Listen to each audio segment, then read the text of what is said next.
సంబంధించిన ఐటీ ప్రపంచంలోనే తెలుగు వారు ఎక్కడున్నా హైయెస్ట్ పర్ క్యాపిటల్ ఇన్కమ్ తెస్తున్నారంటే అది నాకు ఆనందం. ఒకే ఒక నిర్ణయం, ఆ రోజు మీ అందరి ఇంటింటికి ఒక ఐటీ ప్రొఫెషనల్ కావాలని చెప్పాను, చదివించమన్నాను. పిల్లలకు డబ్బులు కాదు కావాల్సింది, సంస్కారాన్ని ఇవ్వండి, చదువునిప్పించండి. మీ పిల్లలు వందల వేల కోట్ల రూపాయలు సంపాదిస్తారని చెప్పాను.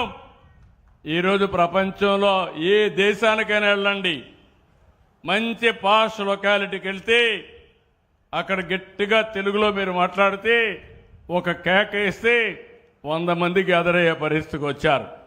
అంటే తెలుగువాడు ఈరోజు ప్రపంచం మొత్తం అన్ని దేశాలకు వెళ్లే పరిస్థితికి వచ్చారు. హైదరాబాద్ నగరం ఉంది, 30 ఏళ్లు ఈరోజు ఒక విశ్వనగరంగా తయారయ్యే పరిస్థితి వచ్చింది. ఆ రోజు ఒక విజన్ చేశాం, ఆ రోజు ఒక ప్రాధాన్యత ఇచ్చాం, సైబరాబాద్కి నాంది పలికాం. ఈరోజు హైదరాబాద్లో ఇవన్నీ కూడా పనిచేసి బాగా ముందుకు పోయే పరిస్థితికి వచ్చారు. నేను ఆ రోజు ఆడబిడ్డల కోసం డాక్రా సంఘాలు పెట్టాను. ఏం తల్లి జ్ఞాపకం ఉందా మీ అందరికీ? అప్పుడప్పుడు మర్చిపోతూ ఉంటారు. మళ్ళా కష్టాలు కొని తెచ్చుకుంటాం, ఇంకో పక్క వైకుంఠ పాడ ఆడతాం, పైకి ఎక్కడం మళ్ళా కిందికి పడడం, మళ్ళా నేను అభివృద్ధి చేయడం, ఇంకొకటి వచ్చి జడగొట్టడం. ఈసారి మాత్రం జరగడానికి వీలు లేదు.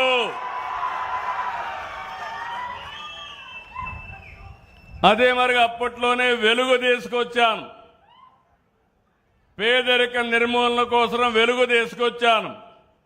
డాక్రా సంఘాలే కాదు, సాగునీటి సంఘాలు తీసుకొచ్చాం, స్వయం సహకార సంఘాలను తీసుకొచ్చాం. ఇలాంటి అనేక కార్యక్రమాలు తీసుకుని మనం ముందుకు పోయాం. ఈరోజు మీరు చూస్తే ఈ యొక్క 30 సంవత్సరాల్లో మనం ఏవైతే చేశామో, విభజన జరిగిన తర్వాత కొన్ని కష్టాలు వచ్చాయి. 2014లో 2 రాష్ట్రాలుగా విడిపోవడం, మనకు ఆదాయం తగ్గడం.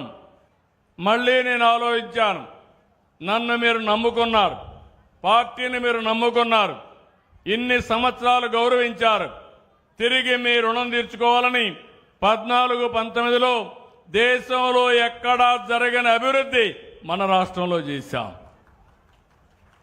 అయితే 19లో మనం ఓడిపోయిన తర్వాత ఈరోజు 10 లక్షల కోట్ల రూపాయల అప్పులు, ఇంకో పక్క అభివృద్ధి మొత్తం ఆగిపోయింది, విధ్వంసం జరిగింది. కానీ నేను భయపడలేదు, మీరు భయపడ్డారు, కొంతమందిని భయపెట్టారు, మిమ్మల్ని కూడా భయపెట్టారు. నేను అడుగుతున్నా, 5 ఏళ్లు ఇండ్లలో కూర్చొని